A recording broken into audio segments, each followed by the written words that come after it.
नमस्कार दोस्तों, मैं जितेश शर्मा इजी क्लासेज के यूट्यूब चैनल पर आपका स्वागत करता हूं। आज अपन पढ़ने जा रहे हैं स्थितिज ऊर्जा। मैंने इस ऊर्जा का चैप्टर चल रहा था अपना, तो स्थितिज ऊर्जा पढ़ रहे हैं अपन। तो स्थितिज ऊर्जा उत्पन्न होने का क्या कारण है। पिछले वीडियो में अपन ने पढ़ी थी गतिज ऊर्जा, ऊर्जा का परिचय, ऊर्जा की विमा, ये पढ़े थे। आज अपन पढ़ने वाले हैं स्थितिज ऊर्जा, पोटेंशियल एनर्जी। तो पोटेंशियल एनर्जी उत्पन्न होने का क्या कारण है। तो इसका कारण है वस्तु की स्थिति के कारण जो ऊर्जा उत्पन्न होती है उसको स्थितिज ऊर्जा कहा जाता है। यानी वस्तु की स्थिरता के कारण जो ऊर्जा उत्पन्न होती है उसको स्थितिज ऊर्जा कहा जाता है। और जैसे इसके एग्जाम्पल, जैसे अपन ने गतिज ऊर्जा के एग्जाम्पल किए थे, नदी का बहता हुआ जल, तो उसका अपोजिट हो जाएगा बांध का स्थिर जल, स्थितिज ऊर्जा का। खिंचा हुआ धनुष, तो खिंचा हुआ धनुष ऊर्जा स्टोर हो गई इसके अंदर, स्थिति है, तो ये स्थितिज ऊर्जा का उदाहरण है। और धनुष से निकला हुआ तीर है वो गतिज ऊर्जा का उदाहरण होगा। ठीक है। चाबी भरी हुई घड़ी, ये स्थितिज ऊर्जा है, एनर्जी स्टोर है इसके अंदर। और यानी चलती हुई घड़ी वो गतिज ऊर्जा का उदाहरण है। ओके, अब देखिए गतिज ऊर्जा, जिस प्रकार से अपन ने गतिज ऊर्जा का फॉर्मूला देखा था हाफ mv², उसी प्रकार स्थितिज ऊर्जा का फॉर्मूला होता है mgh। देखिए mgh कैसे होता है तो इसको समझते हैं। यहां से देखिए ये एक पृथ्वी की सरफेस है, सतह है। यहां से मैं किसी 20 kg द्रव्यमान की वस्तु को h मीटर ऊंचाई के ऊपर, मान लो 20 मीटर है, 10 मीटर, कुछ भी मान लो, यहाँ 20 मीटर मान रहा हूं मैं, तो ये सतह से 20 मीटर ऊंचाई के ऊपर m द्रव्यमान यानी 20 kg द्रव्यमान की वस्तु को पकड़ के रखा हुआ है। ठीक है। तो यहाँ पे कितना कार्य किया गया, या यूं बोल सकते हैं कि कितनी ऊर्जा की आवश्यकता रही अपने को, तो इसकी कैलकुलेशन अपन कार्य का सूत्र लगाएंगे यहाँ पे, W बराबर F/S। अब देखिए F कितना हुआ, तो देखिए एक बल नीचे की ओर लगता है जिसको अपन mg बोलते हैं, इसी के इक्वल या इससे थोड़ा सा फालतू ऊपर की ओर इतना ही बल लगाएंगे तो ये वस्तु यहाँ स्थिर रह जाएगी ना। ठीक है। तो यहाँ F की जगह मैं mg कर दूं और S ये विस्थापन है ऊपर की ओर, तो इसकी जगह मैं यानी h रख दूं, तो ये क्या हो जाएगा, W बराबर mgh, या बोल सकते हैं पोटेंशियल एनर्जी P बराबर mgh। ओके, यहाँ P क्या है, तो ये स्थितिज ऊर्जा है जिसकी इकाई जूल होती है। M क्या है, वस्तु का द्रव्यमान, इसकी इकाई kg होती है। G क्या है, गुरुत्वीय त्वरण है। ठीक है। वेग में परिवर्तन की दर को त्वरण कहा जाता है। ठीक है। और यदि यह त्वरण पृथ्वी के गुरुत्वाकर्षण बल की वजह से आए तो इसको गुरुत्वीय त्वरण कहा जाता है। और इसका मान होता है 9.8 मीटर प्रति सेकंड स्क्वायर, इकाई होती है इसकी। ठीक है। और कैलकुलेशन में इसको अपन 10 लेते हैं। ओके, 10 मीटर प्रति सेकंड स्क्वायर। h है सतह से ऊंचाई और ये मीटर में होती है। ओके, तो इसको नोट करें, यहां से कुछ इंपॉर्टेंट क्वेश्चन करने वाले हैं अपन यहां से। ठीक है। तो ये पोटेंशियल एनर्जी का सूत्र है mgh। m क्या है, g क्या है, h क्या है, ये कंप्लीट मैंने नोट कर दिया है, इसको आप अच्छे से अपने नोट्स में नोट करें। और ये क्यों आया, यानी mgh ही क्यों आया, तो इसका कारण ये है कि किसी भी वस्तु की स्थिति के कारण जो एनर्जी उत्पन्न होती है उसको अपन स्थितिज ऊर्जा कहते हैं। ये सतह है, यहाँ से h मीटर ऊंचाई पर ये m द्रव्यमान की वस्तु यानी स्थिर है, तो यानी जो एनर्जी हो जाएगी वो हो जाएगी P बराबर mgh। ठीक है। यानी F क्या लगा, mg, नीचे की ओर लग रहा है ना, तो इतना ही इसको ऊपर ले जाने के लिए लगेगा ना, तो mg ऐसे कैसे रह जाएगा ये, और s की जगह h, तो mgh। ओके, नोट करें यहां तक।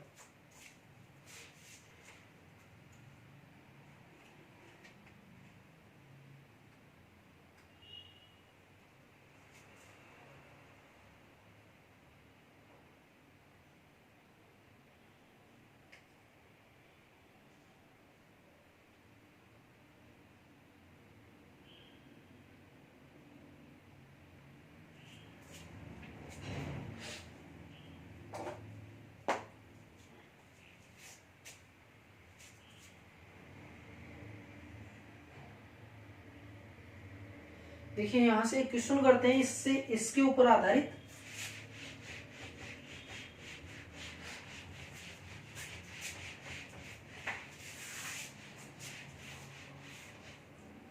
क्वेश्चन है, एग्जाम्पल लेते हैं इसका।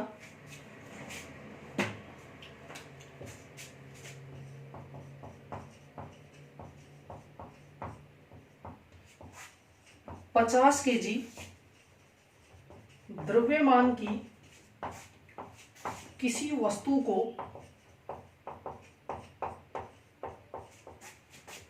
100 मीटर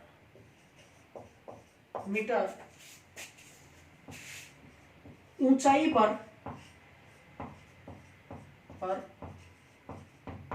पकड़े रखने के लिए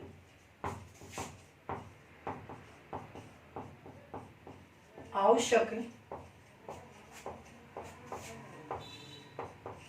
ऊर्जा का मान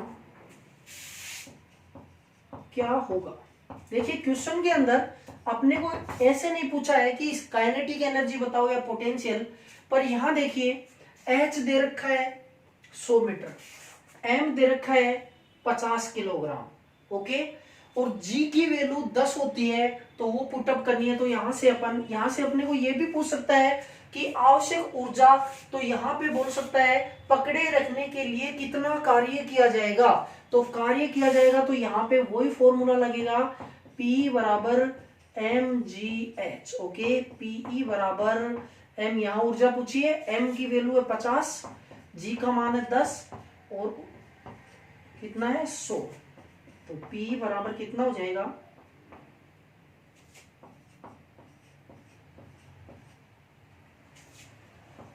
जूल, ओके। अब ये है मतलब बड़ी राशि है, तो इसको अपन किलो में चेंज कर लेंगे, तो किलो में चेंज करेंगे तो 50 किलो जूल इसका राइट आंसर हो जाएगा, ओके।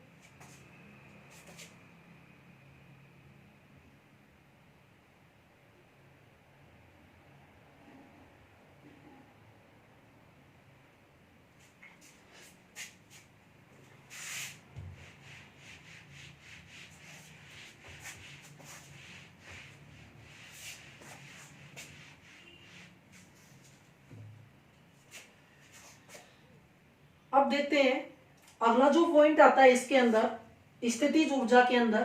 तो यहां से अपन स्थितिज ऊर्जा और गतिज ऊर्जा दोनों को एक साथ लेके देखते हैं। देखिए जो यांत्रिक ऊर्जा होती है, यांत्रिक ऊर्जा, तो वो क्या होती है, वो होती है K प्लस P, यानी इसका मतलब होता है कि जो मैकेनिकल एनर्जी होती है ना, वो काइनेटिक एनर्जी और पोटेंशियल एनर्जी, यानी यांत्रिक ऊर्जा है ये गतिज ऊर्जा प्लस स्थितिज ऊर्जा, दोनों के जोड़ के बराबर होता है, ओके, ठीक है। अब देखिए क्या होता है, यहां से देखिए ये सरफेस सतह है, H ऊंचाई के ऊपर, H मीटर ऊंचाई के ऊपर यहां कोई ब्लॉक रखा हुआ है, ठीक है, ये ब्लॉक रखा हुआ है। अब देखिए मान लो ये इसका जो द्रव्यमान है वो m है, ये H ऊंचाई हो गई, ये सतह हो गया, ओके। अब यहां से देखिए ये जो कण है, ये जो वस्तु है, ये वर्तमान में रेस्ट में है, यानी विराम अवस्था में है ये, और विराम अवस्था में है। तो इस कंडीशन के अंदर यहां जो टोटल एनर्जी होगी ना, जो ऊर्जा होगी ना, वो ऊर्जा क्या होगी, तो यहां पोटेंशियल एनर्जी होगी, और वो क्या होगी, mgh, ओके, क्या होगी, mgh।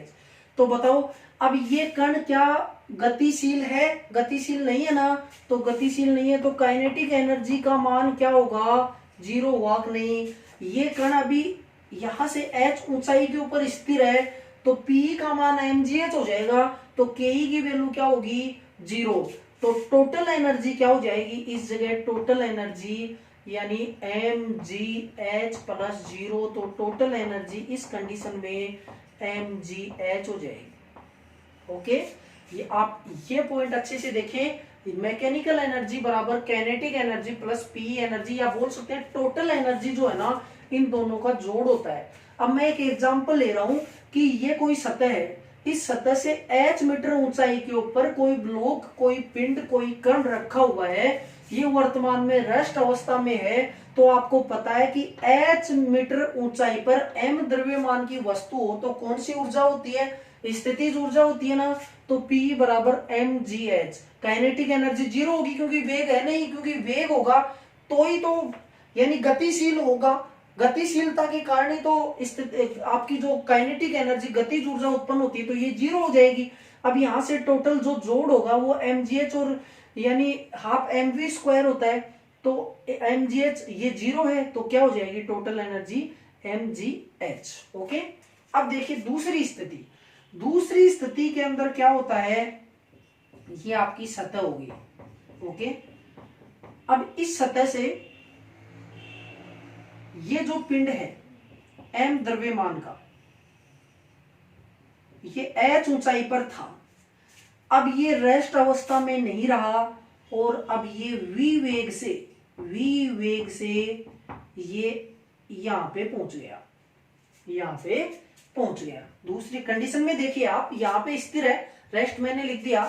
अब ये v वेग से नीचे पहुंच गया, तो अब इसकी जो आपकी स्थितिज ऊर्जा होगी ना वो क्या होगी, स्थितिज ऊर्जा कुछ होगी नहीं, हाइट ही नहीं है। देखिए ये कण तो सतह पे आ गया है, सतह हाइट ही नहीं है, ऊंचाई नहीं है, और इसके ऊपर गुरुत्वीय त्वरण अब कहां से लगेगा, ये तो सतह के ऊपर आ गया है, सतह पे आ गया है, तो P का मान तो हो जाएगा 0 और Ke की वैल्यू हो जाएगी 1/2 mv square. Okay, mv square, ठीक है। तो टोटल एनर्जी क्या हो जाएगी, टोटल एनर्जी तो ये तो 0 हो जाएगी, तो ये इधर की ओर क्या होगा mv स्क्वायर। इसको आप अच्छे से नोट करें, ठीक है। जब विराम अवस्था में पिंड ऊपर की ओर है तो टोटल एनर्जी mgh होती है, और जब गतिशील अवस्था में होता है तो total energy half mv square होती है, यानी उस कंडीशन में P की वैल्यू क्या हो जाती है 0 हो जाती है। अब यहां से एक अपन बहुत ही इंपॉर्टेंट फॉर्मूला निकालने वाले, यहां तक आप नोट करें।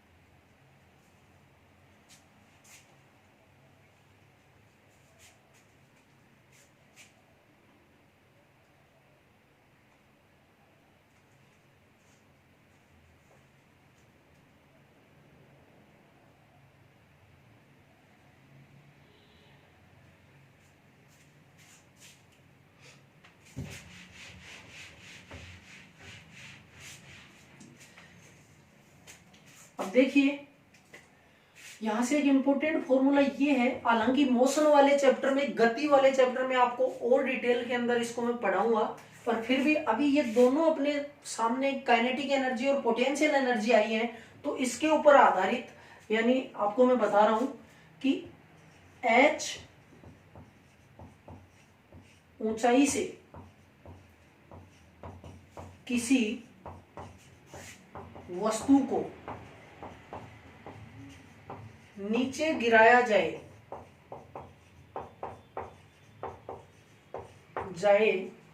तब उस वस्तु का वेग क्या होगा। देखिए अभी आपने पढ़ा है कि टोटल एनर्जी किसके बराबर होती है, तो total energy P plus K यानी स्थितिज ऊर्जा और गतिज ऊर्जा के बराबर होती है। एक कंडीशन के अंदर अपने पास टोटल एनर्जी क्या आ रही थी mgh, एक कंडीशन में अपने पास क्या आ रही थी, टोटल एनर्जी हाफ mv², तो इसका मतलब दोनों बराबर होती हैं। तो देखिए क्या है, पहली कंडीशन में mgh बराबर 1/2 mv², ठीक है, m से m कैंसिल, तो ये क्या हो गया, gh बराबर हाफ v², ये दो इसके मल्टीपल में हो जाएगा 2gh बराबर v², तो v क्या हो जाएगा, √2gh। ये किसी गिरती हुई, नीचे गिरती हुई वस्तु का वेग होता है, v बराबर √2gh, ठीक है। बहुत ही इंपॉर्टेंट है, एग्जाम में भी आता है क्वेश्चन ये, कि किसी भी मुक्त अवस्था में गिरती हुई वस्तु का वेग क्या होता है, तो वो वेग यहीं से निकल के आता है, mgh बराबर हाफ mv², ये कैंसिल, तो gh हाफ mv², तो v की वैल्यू ये इधर आकर के √2gh हो जाता है। ओके, नोट करें इसको।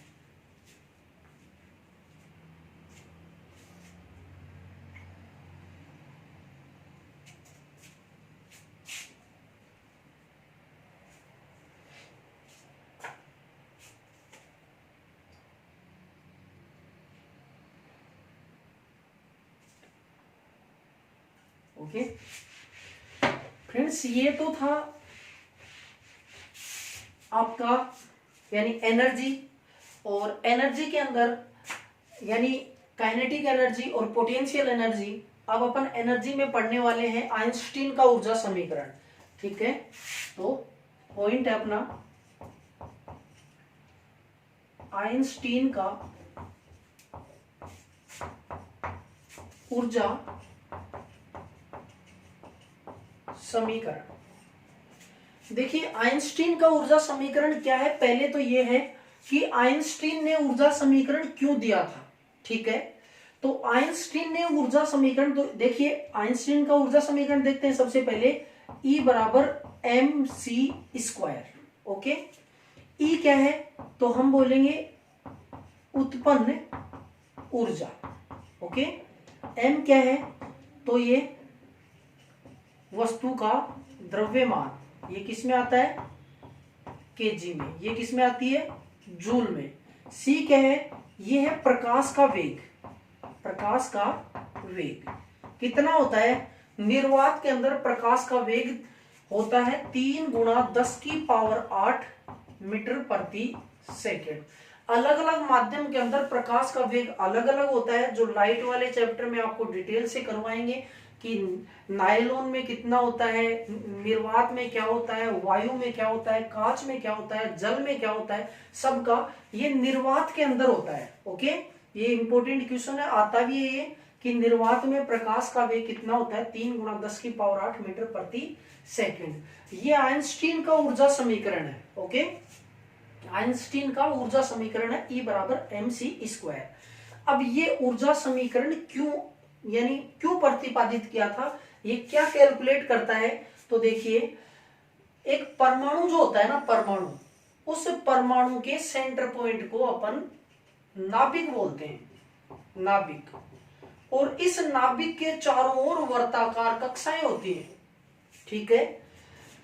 इन कक्षाओं में इलेक्ट्रॉन चक्कर लगाते हैं, ऐसे यूं इलेक्ट्रॉन चक्कर लगाते हैं। साथ में जो परमाणु की संरचना होती है ना, तो इसके अंदर 3 मूल कण होते हैं, एक इलेक्ट्रॉन होता है, एक प्रोटॉन होता है, एक न्यूट्रॉन होता है। तो ये जो प्रोटॉन और न्यूट्रॉन होते हैं, ये किसी भी प्रकार की गति नहीं करते और ये स्थिर होते हैं नाभिक के अंदर, और बॉन्ड द्वारा, अंतराणुविक बलों द्वारा बंधे हुए रहते हैं नाभिक के अंदर, ठीक है। अब देखिए, थोड़ी सी हीट दे दें या कोई भी एनर्जी लगाएं, तो ये इलेक्ट्रॉन तो वर्ताकार कक्षाओं में भ्रमण कर रहा है, तो ये तो अलग हो जाता है। परंतु जब इस नाभिक को तोड़ते हैं ना, तो प्रोटॉन और न्यूट्रॉन जब मुक्त होते हैं तो बहुत अधिक मात्रा में ऊर्जा मुक्त होती है। जैसे यूरेनियम के विस्फोट से ऊर्जा मुक्त होती है, जैसे यूं बोले परमाणु बम है ना, उसके अंदर बहुत ज्यादा, जब ये प्रोटॉन और न्यूट्रॉन अलग होते हैं तो बहुत ज्यादा ऊर्जा निकलती है। उस ऊर्जा का आकलन सामान्य यानी यंत्रों से, सूत्रों से, इनसे नहीं निकलता है, इसलिए उसका आकलन करने के लिए आइंस्टीन का ऊर्जा समीकरण काम में आता है। तो E बराबर mc² स्क्वायर। ओके, तो ये E बराबर mc स्क्वायर, यानी इसको याद रखना है आपको, आइंस्टीन का ऊर्जा समीकरण क्या है, ठीक है। और ये एनर्जी किस किस पे डिपेंड करती है, तो प्रकाश के वेग के स्क्वायर के और मास के समानुपाती होती है, ठीक है। ये आपको समझाने के लिए था। ये डिटेल के अंदर परमाणु वाले चैप्टर में केमिस्ट्री के अंदर अपन पढ़ेंगे कि परमाणु की संरचना कैसी होती है, ये नाभिक का आकार कितना होता है, प्रोटॉन का आकार, न्यूट्रॉन का इनका आवेश, सब अच्छे से अपन पढ़ेंगे केमिस्ट्री के अंदर, ठीक है। तो एक बार अपन देखते हैं कि प्रोटॉन और न्यूट्रॉन बंधे हुए हैं, तो इनको तोड़ने के लिए जब मतलब कोई भी अपन बाह्य न्यूट्रॉन का बौछार करवाएंगे ना, तो ऊर्जा निकलेगी। उस ऊर्जा का आकलन अपन आइंस्टीन के ऊर्जा समीकरण से करते हैं। ओके,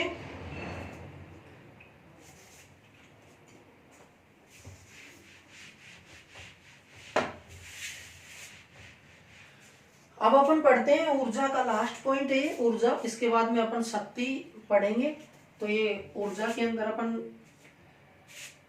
ऊर्जा संरक्षण का सिद्धांत, ऊर्जा संरक्षण का सिद्धांत।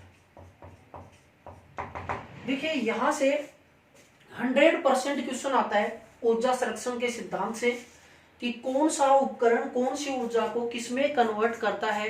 जैसे एलडीसी में पूछा गया था कि मोटर कौन सी ऊर्जा को कौन सी ऊर्जा में कन्वर्ट करती है, ठीक है।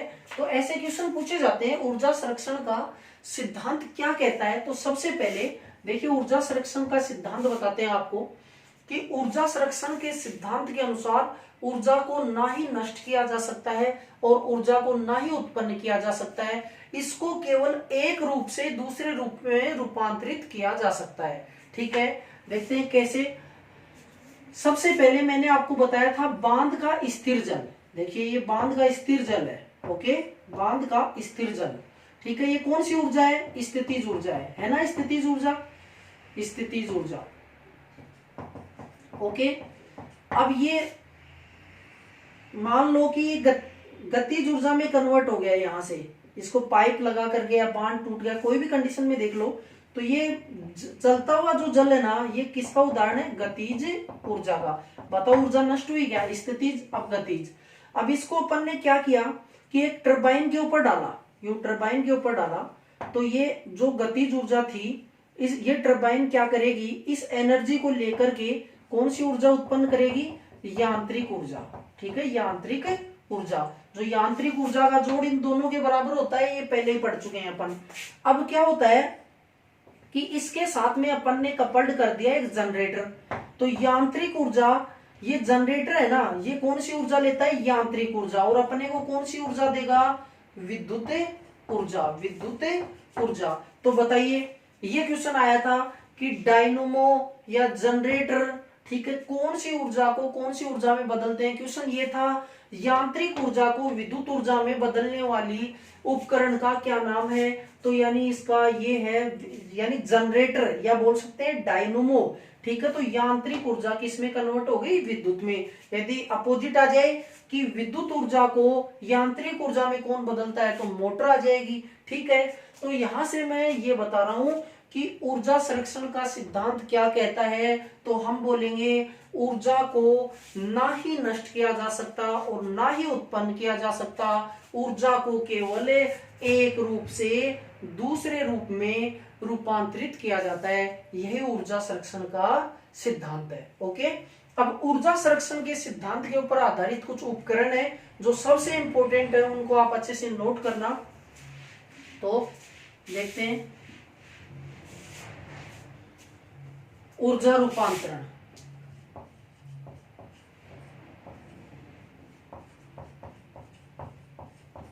ठीक है। तो सबसे पहले यहां उपकरण, देखिए उपकरण कौन सा उपकरण कौन सी ऊर्जा को किसमें कन्वर्ट करेगा, तो उपकरण है सबसे पहले अपने पास में डायनमो, या इसकी जगह जनरेटर भी आ सकता है। तो डायनमो, तो कौन सी ऊर्जा को कौन सी ऊर्जा लेता है, ये यांत्रिक ऊर्जा को किसमें बदलेगा,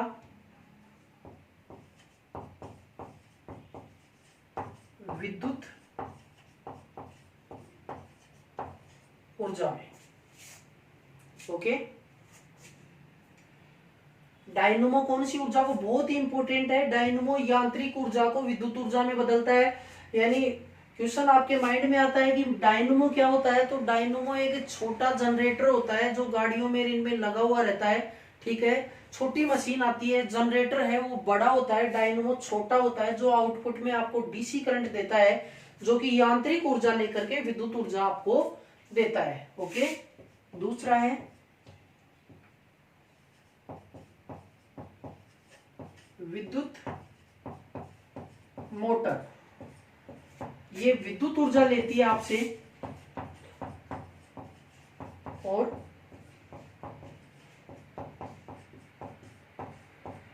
यांत्रिक ऊर्जा देती है। ओके, तीसरा है बैटरी। तो बैटरी के अंदर एक रसायन भरा हुआ रहता है, इलेक्ट्रोलाइट भरा हुआ रहता है, जिसको अपन H2SO4 बोलते हैं, यानी तनु गंधक अम्ल भरा हुआ रहता है उसके अंदर। तो ये रासायनिक क्रियाएं होती है ना, तो ये कौन सी ऊर्जा को कौन सी ऊर्जा में बदलती है, तो रसायन भरा हुआ है तो रासायनिक ऊर्जा हो गई और उसको विद्युत ऊर्जा में कन्वर्ट करती है। तो हम बोलेंगे बैटरी रासायनिक ऊर्जा को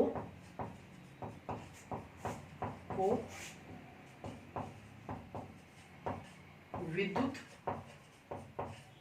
ऊर्जा में बदलती है। ओके, डायनमो हो गया, विद्युत मोटर हो गई, बैटरी हो गई। अब यहां से देखिए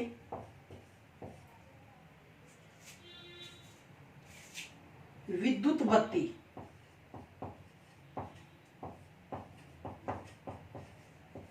ये लाइट का उपकरण है, लाइटिंग व्यवस्था देता है अपने को। तो ये विद्युत ऊर्जा को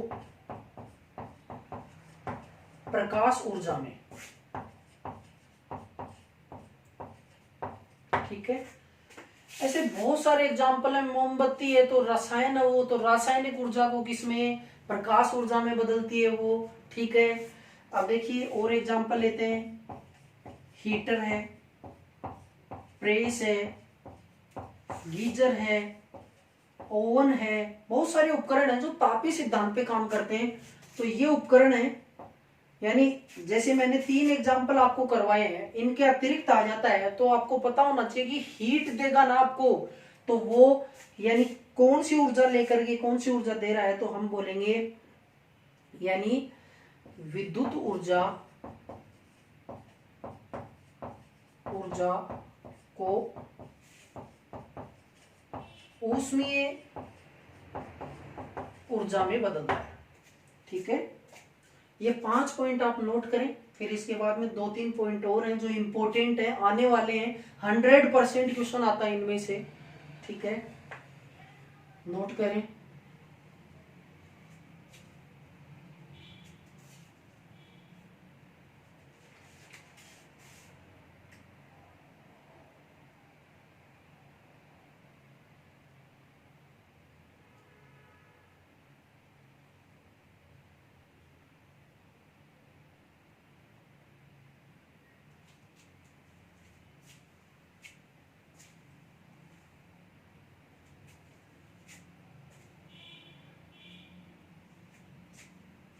ओके,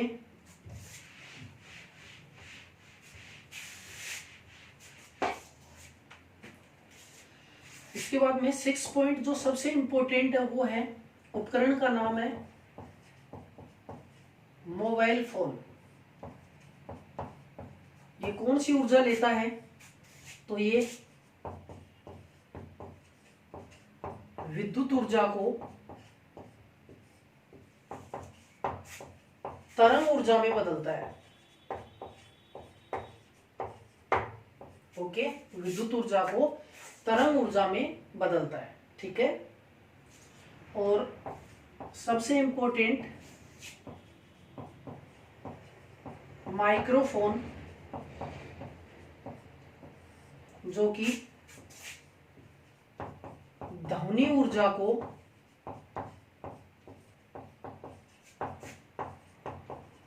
विद्युत ऊर्जा में बदलता है, विद्युत ऊर्जा में बदलता है। नोट करें, दोनों बहुत इंपॉर्टेंट है, ठीक है, क्योंकि जनरेटर मोटर इनके क्वेश्चन आ चुके हैं। तो मोबाइल फोन और माइक्रोफोन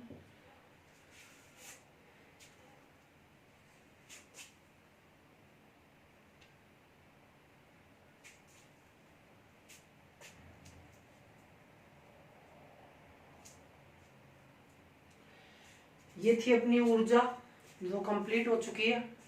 इसमें से ऊर्जा संरक्षण का सिद्धांत, आइंस्टीन का ऊर्जा समीकरण, इसमें अपन ने पढ़ा गतिज ऊर्जा, स्थितिज ऊर्जा, ठीक है।